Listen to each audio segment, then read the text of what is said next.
funny enough, this movie comes out officially in select theaters tomorrow, but it also comes out on Netflix next Friday. So, yeah, you know what quality movie this is going to be.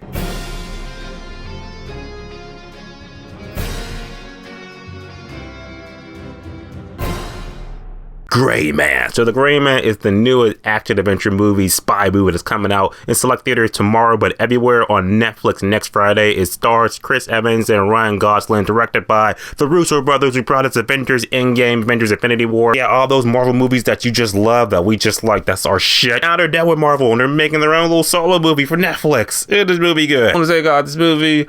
It's a weird bag, because I'm going to say this is like the best action movie kinda of 2022. It's also kind of like, yeah, this is like definitely a direct to Netflix movie. I had the benefit of seeing it on the big screen tonight for a screening, and I think it kind of like skews my perspective on it, because I'm just like, if I'm watching it on a small screen TV, I'm going to be like, background noise for sure. Like seeing it on the big screen, the action is just like in your face and just bombastic and shit blowing up. You're like, oh shit, this is some really good action. I like it. And so it's kind of like a mixed bag. So I have to like think about it for people who are definitely going to be like, oh, Gray Man, Netflix. But at the same time, there's still some good shit to say about this movie. So we'll get that to pros and cons why I believe that The Gray Man, it comes out select theaters tomorrow, but everywhere on Netflix next Friday, 22nd.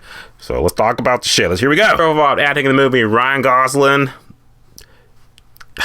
He's okay. Ryan Gosling is the straight man in this movie. Pretty much is our generic blank slank of wood. Pretty much is out to just do what he does best. Murder folks left and right. He does that good. At the same time, it's kind of like John Wick does the same thing, but Keanu Reeves brings that, like, I don't know, that edge. That's just like, yeah, like this is, Keanu Reeves is awesome. But Ryan Gosling is like, He's like Keanu Reeves. Keanu Reeves just didn't have any personality at all. It's like Keanu Reeves in The Matrix. But what was that? The bad Matrix movie, the one that came out last year. The real standout is Chris Evans, Captain America. Yes, he was the villain in the movie, and oh my god, him playing the villain stand out.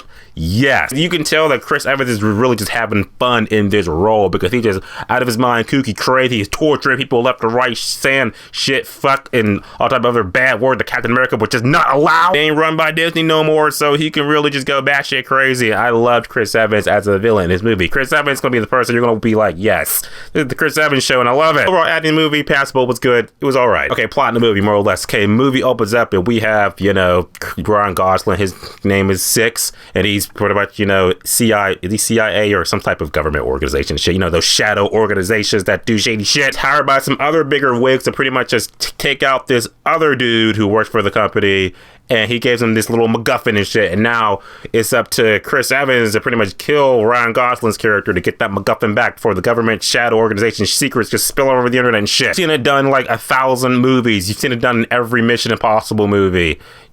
So, generic, easy plot. That Chris Evans is trying to kill Ryan Gosling. That's the simple plot. For the movie, the action, like I said, the action is like the standout. The action is the most bombastic shit ever. But that's also me saying the action from watching it on a movie theater screen, where, like I said, it's larger than life, because there was action scenes that I felt that got better as it got going. I was like, this is Russo Brothers. They're the people who brought us the action scenes in Civil War, Infinity War. There are no aliens and shit like that, but so it harkens back to like that Winter Soldier era. And those action scenes are definitely good in the movie too. Definitely got the Russo Brothers, like, yeah, I like that season, and they sprinkle in their action scenes. Action scenes that just feel like they're grounded in reality and shit, where it's just like, yeah, like all those stunts and shit, they seem plausible. Like, yeah, this is like something that people could really do. They're really trained assassins and shit. I guess what the movie, the fact that, okay, the dialogue is, it's everything outside of the action. It's kind of just like, oh yeah, this is that Netflix territory, because this is like real generic shit. It's just like, oh yeah, this character's got some, a daughter and shit like that, so Ryan Gosling got to deal with that. And there's also these other shady government people who just have the personalities of, planks of wood. Just like, I'm trying to care about it, but I really don't. I'm just like, this is just actions. When the actions come on, just add me a noise. Like I say, it's not the most engaging movie at all. It's a movie that you pretty much is the definition of turn your brain off, action scenes, let's go. At the end of the day, The Gray Man was a movie that I kind of have mixed feelings on, because it's coming out in theaters and on Netflix, and I feel like it's going to shine the most on Netflix. It has the quality of a Netflix movie, but has the action of like a big budget blockbuster movie. So it's weird. Heard it's like the most expensive Netflix movie ever, and when you see the action scenes, it shows. Ryan Gosling was okay in the movie, but Chris Evans killed it in the movie. He was awesome. I said the action scenes are bombastic. Everything else in the movie, plot, no. With that being said, I guess I'm gonna say that The Gray Man is definitely a 5 out of 10. Was definitely a good time, one time only. Also gonna say double rating. I'm also gonna say that The Gray Man's also a pretty good movie too, if you Netflix it. But any way you slice it, watch it on Netflix.